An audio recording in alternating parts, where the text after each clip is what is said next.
Welcome to The Explainer, where we take history and turn it into a story that's not just clear, but really compelling. All right, let's dive right in. We're talking about an incredible story of power, ambition, and a mystery that, honestly, has fascinated historians for centuries. At the heart of this are two people whose lives became completely intertwined, the female pharaoh, Hatshepsut, and her chief architect, a man named Senenmut.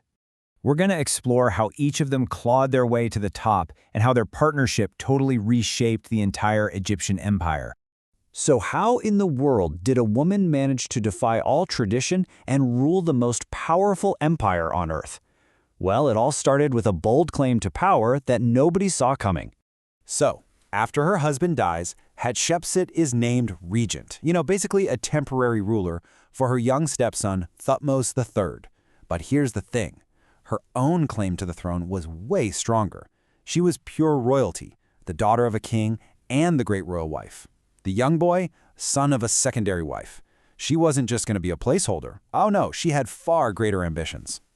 To really lock down her rule in a completely male-dominated world, she came up with this brilliant piece of political propaganda. She claimed she wasn't just the daughter of a pharaoh, but the literal daughter of the chief god Amun.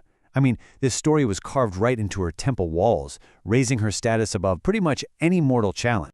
She really leaned into this. She presented herself not just as a mother to her kingdom, but as a father too, by taking on all the masculine symbols of power, the kilt, the bare chest, even that iconic false beard. She was sending a clear message. I am a strong, traditional pharaoh, and I'm going to fulfill this role exactly as you expect a king to. But Hatshepsut didn't do this all alone. Her incredible rise just so happened to coincide with the meteoric ascent of one man, Senenmut. Now get this, Senenmut came from humble beginnings. His parents weren't royalty at all, and yet he collected an absolutely insane number of official titles. We've found over 80 so far. This kind of unprecedented rise for a commoner tells you he wasn't just good at his job. His power came directly from Hatshepsut, which pretty much guaranteed his total loyalty. And the sheer scope of his jobs is just staggering. He managed the massive wealth of the temples, he was in charge of all the queen's huge building projects, he controlled the treasury, and he was even trusted with raising Hatshepsut's only daughter. The guy was at the center of absolutely everything. And together, their partnership kicked off an era of peace, prosperity, and just incredible artistic achievement. Her reign was this radical pivot. Pharaohs were expected to be warrior kings, always expanding the empire through fighting. But Hatshepsut, she turned inward. She focused on making Egypt rich through trade, reopening mines, and kicking off new trade routes. It was this revolutionary strategy based on prosperity, not war, and it had a huge economic impact for generations. Probably her most famous achievement was this grand trading expedition to the distant exotic land of Punt. We think it's somewhere near modern-day Somalia.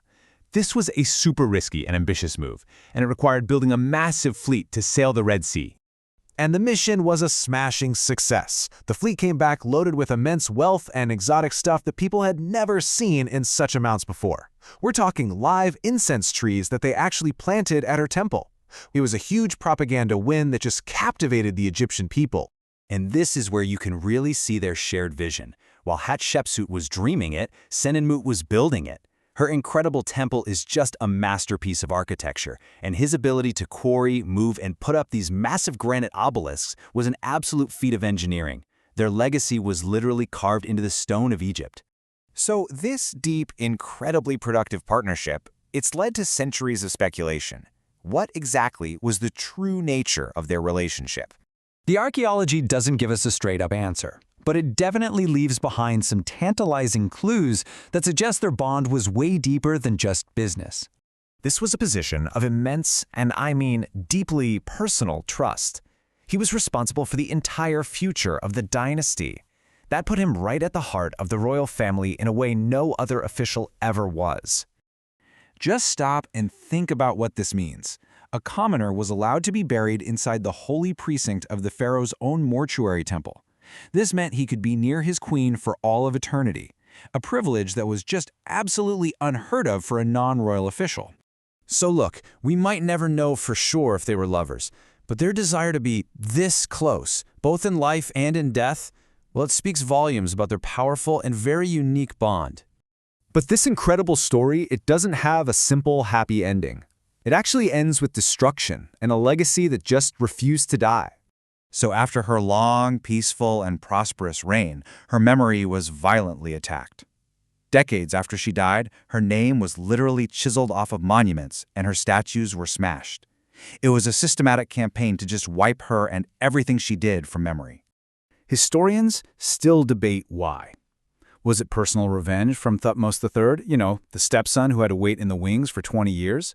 Or was it a colder, more calculated political move to erase the example of a successful female king to make sure the line of succession would stay strictly male?